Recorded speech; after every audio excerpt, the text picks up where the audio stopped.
It's Coker Live. I'm your host this evening, Cory Condrey. And as promised, on the phone with us right now, First Lady Michelle Obama. How are you? Cory, I'm doing great. I am so fired up and ready to go and ready to win this election on Tuesday. Let me tell you, feeling good out there. You know, I've been watching you. I said she keep this thing going because, you know, you had your own campaign, Let's Move, going too, right? Absolutely, yeah. We got to talk about that the last time we were together, but that we're seeing some progress on that front. We're seeing the implementation of the new school nutrition standards, which is going to make a world of difference in the lives of kids who rely on those meals at school for the majority of their calorie intake. So we're very proud of that accomplishment. But this is the campaign for 4 more years that I've been focusing on for the last few months, because we've got a lot more work to do, and we need this president in office to keep moving this country forward. So I am so fired up and so focused. Why is it so important to vote early? The early voting is critical for a number of different reasons. First of all, it just takes out the guesswork that happens on Election Day. People's lives are complicated. You wake up, on Election Day, your car's broken down, babysitter's sick, maybe you're not feeling well. You've got one day, one opportunity, and sometimes life just doesn't work out. And this is one of those elections where we can't leave anything to chance. And by voting early, people really can control that time. Maybe Monday doesn't work, you try it on a Tuesday. Maybe the morning time didn't work, you could try it on the Thursday afternoon. It just gives people a greater window of opportunity to make their voices heard. But one of the things that I encourage people to do is to vote early, get it out of the way, and then use Election Day to get people to the polls, because there are going to be a lot of first-time voters, a lot of new voters, a lot of people who need some help, our seniors who may need rides to the polls, they may need assistance just getting in the door. That's where all of us who voted early can come in and really use that energy to get those extra 5, 10, 15 people in our lives to the polls, and, it just increases our power. So I'm going to be doing that. The president voted early, I voted early, and we're going to spend Election Day encouraging other people to get out, and that's what we hope folks will do. What's that encouragement to the people in the long lines? Hang in there. There is nothing more important than the power of our vote. And if you think about the little, a frustration that comes with standing in the line, I would just encourage people to think about the decades of blood, sweat, tears, and prayers that went in to making sure that we had this right. As Congressman Lewis has said, our vote is the most powerful nonviolent tool for change in this democracy. It still is. And I cite numbers where I go when I do stumps, just to give people a sense of how close these elections, not just this one, but so many elections are. If you take North Carolina, in that state in 2008, Barack won that state by 14,000 votes. And when you break that down across precincts, that's just 5 votes a precinct. Five votes.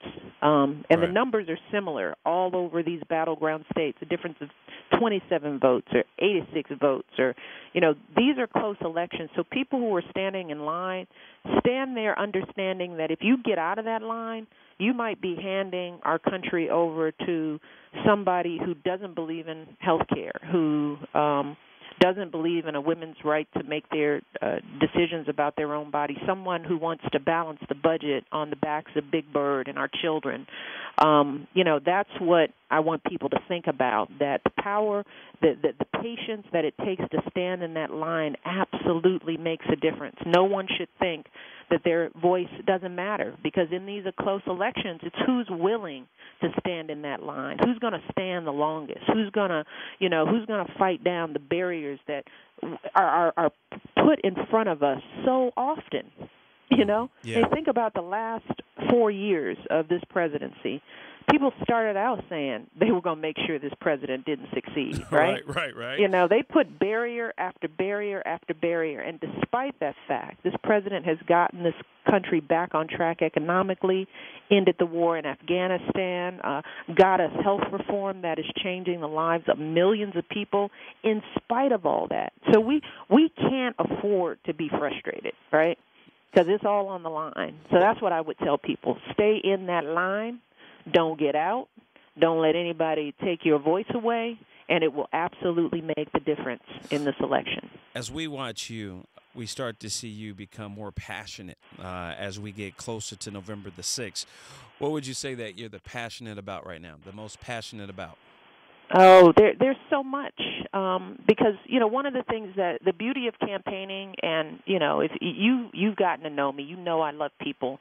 You can't do this job if you don't fundamentally love people. And when you campaign, you really get out there and hear stories. I can't tell you how many people, Cory, who come up to me and tell me they're alive today because of health care, or they tell me they lost a loved one because they didn't have the money to cover some basic chemotherapy. Young people who have hearts in their chest pumping because of health care. These are the stories, and I know for Barack, this is what motivates him. He does not want to let these people down. And I agree. I look at all the young people out there who are in college because Barack doubled Pell Grant funding. Kids like he and I, who would not be where we are today if we couldn't get financial aid. We're fighting for those folks, the hard-working people who build this country and go to work and, do what it takes to support their families. The people like my father and like Barack's grandmother, who are at the backbone of this country, who need the tax breaks and who need, someone fighting for them. That's what gets me passionate, because that's how we're going to make this country stronger. And the other side believes in the exact opposite, And I know so deeply in my heart that direction is bad for us. That I just, I'm going to do everything I can to make sure that we don't make that kind of mistake and that we keep moving in the right direction, because there are signs every day that this economy, this country is headed in the right direction. It's because we've got a president who has character and honesty and decency and a level of fight in him that we need in times like this. So that's, if you hear any passion, it's a passion about, I'm thinking about my kids, I'm thinking about all of our kids, and I'm thinking about the country we want to hand over to them. And that gets me fired up. What's that thing that you say to the people who are just saying, I don't think I'm going to get out and vote this year? Oh, I don't even want to hear that. You might as well just hand over your life to somebody and hope that they care about you. And we just can't afford that anymore. We can't afford that.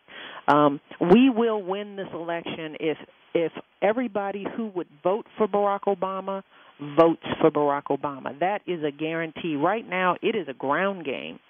We have the support. We have the organization. We have raised the money. We have raised record levels of money, and we've done it with millions of donors, unlike our opponent, who has a handful of billionaires and millionaires who are supporting his campaign. But, the only thing that keeps us down is if people tell themselves that, it won't matter. Oh, I don't feel like it. And we might as well be just saying that about our future, about jobs. Right. Who gets these jobs that are created, whether or not we deal with our environment. We don't care about whether our kids have a decent education. Let's just say that, because it definitely translates into what this country looks like.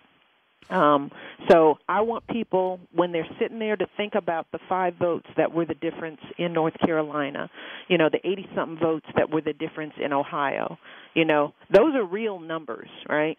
Yeah. And when you sit out, you're a part of the problem, so it makes it less likely for you to complain when stuff is wrong, when your interests aren't represented. This is the time to make your voice heard, not afterwards.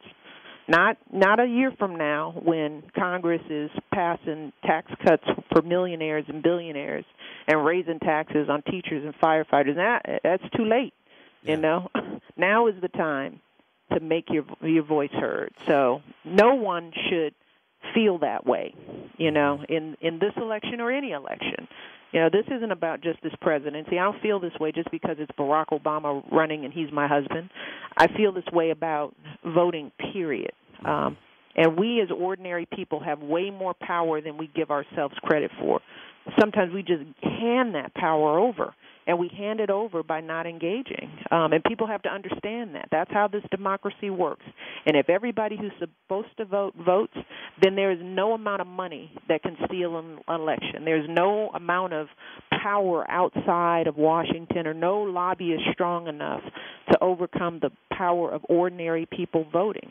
Mm-hmm. It's just when we, give up that belief and hand it over, that's when we lose.